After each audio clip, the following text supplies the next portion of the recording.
So hello students, welcome to E study YouTube channel.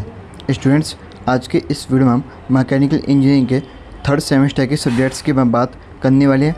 इसमें आपको total कितने subject पढ़ने हैं, कितने का थ्योरी एग्ज़ाम रहने वाला है, कौन से सब्जेक्ट का सिर्फ प्रैक्टिकल एग्ज़ाम रहने वाला है, कितना ईजी रहने वाला है, यानी कौन सा सब्जेक्ट सबसे ईजी रहेगा, कौन सा सब्जेक्ट सबसे टफ रहने वाला है, किस में सबसे ज़्यादा बैक लगती है, इन सभी की हम बात करने वाले हैं। लेकिन उससे पहले आप मुझे कमेंट सेक्शन में एक बात ये बता दीजिए कि आपके इवन सेमेस्टर एग्ज़ाम कैसे गए और क्या रिजल्ट आप एक्सपेक्ट कर रहे हो। ठीक है, तो चलिए फटाफट से वीडियो को आगे स्टार्ट कर लेते हैं।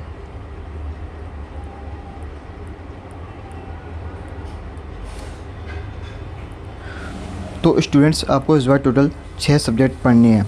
पहला आपका अप्लाइड मैथमेटिक्स, थर्ड, सेकंड आपका इंजीनियरिंग मटेरियल्स, थर्ड है आपका मैकेनिक्स ऑफ सॉलिड्स, फोर्थ है आपका थर्मल इंजीनियरिंग, फिफ्थ है आपका computer aided drafting and 3D modelling, and last आपका वर्कशॉप टेक्नोलॉजी। ठीक, इसमें टोटल आपको 5 तो थ्योरी बेस्ड पढ़ने हैं और जो रहने वाला सब्जेक्ट उसमें आपको सिर्फ वो पढ़ना है प्रैक्टिकल, यानी इसका थ्योरी एग्ज़ाम नहीं रहेगा इस बार। ठीक, अब जल्दी से एक बार सिलेबस चेकआउट कर लेते हैं।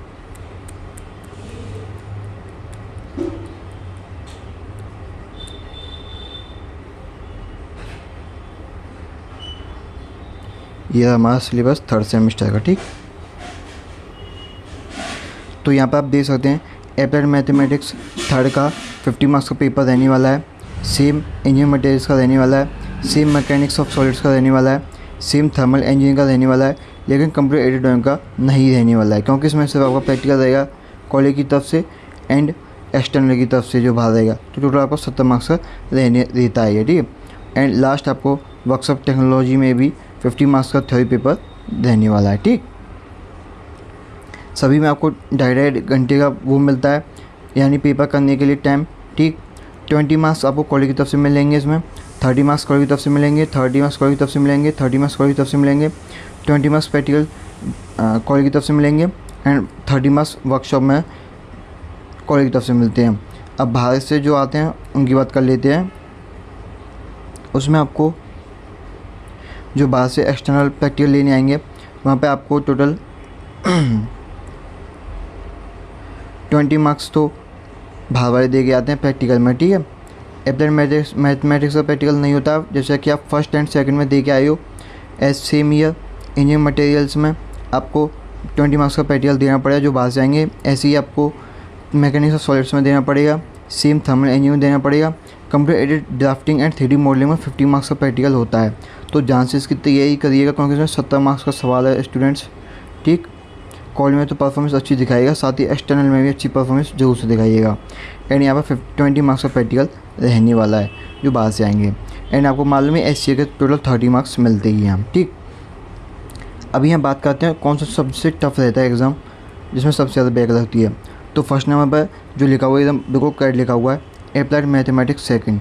सबसे ज़्यादा बैक लगती है अप्लाइड मैथमेटिक्स सेकंड में। ठीक, जिनका अप्लाइड मैथमेटिक्स फर्स्ट में बैक है, सेकंड में बैक है, उनको मालूम है अप्लाइड मैथमेटिक्स सेकंड में कितना टफ पढ़ने वाला है। ठीक, अगर उनका अप्लाइड मैथमेटिक्स सेकंड में बैक है तो अप्लाइड मैथमेटिक्स थर्ड वो कैसे भी नहीं निकाल सकते हैं, क्योंकि अप्लाइड सेकंड जो है वो थर्ड का ही बेसिक है। अगर आपको बेसिक ही नहीं निकल रहा है तो आप थर्ड कैसे निकाल लेंगे पूरा। तो आपको बेसिक से पूरा पढ़ना होगा दोबारा से, जब ये आप थर्ड निकाल पाएंगे। वो तो और भी टफ लेवल का हो जाता है ज़्यादा ही।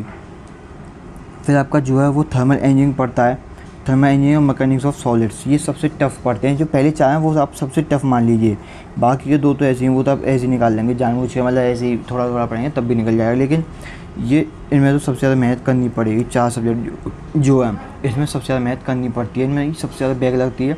और सबसे ज़्यादा बैक जो लगती है वो तो अप्लाइड मैथमेटिक्स सेकंड में हो गई, थर्ड में हो गई सॉरी, और इंजीनियरिंग मटेरियल्स में हो गई। इन दोनों में सबसे ज़्यादा बैक लगती है, सबसे ज़्यादा थर्मल इंजीनियरिंग में भी लगती है, मगर सॉलिड में भी लगती है। आप अपने सीनियर को पूछिएगा जो मैकेनिकल इंजीनियरिंग पढ़ते हैं, जिन पर मैकेनिकल ब्रांच है, उनको आप लोग पता चल जाएगा कितना बैक लेके घूम रहे हैं वो भी। ठीक, उससे पता एक आइडिया लग जाता है।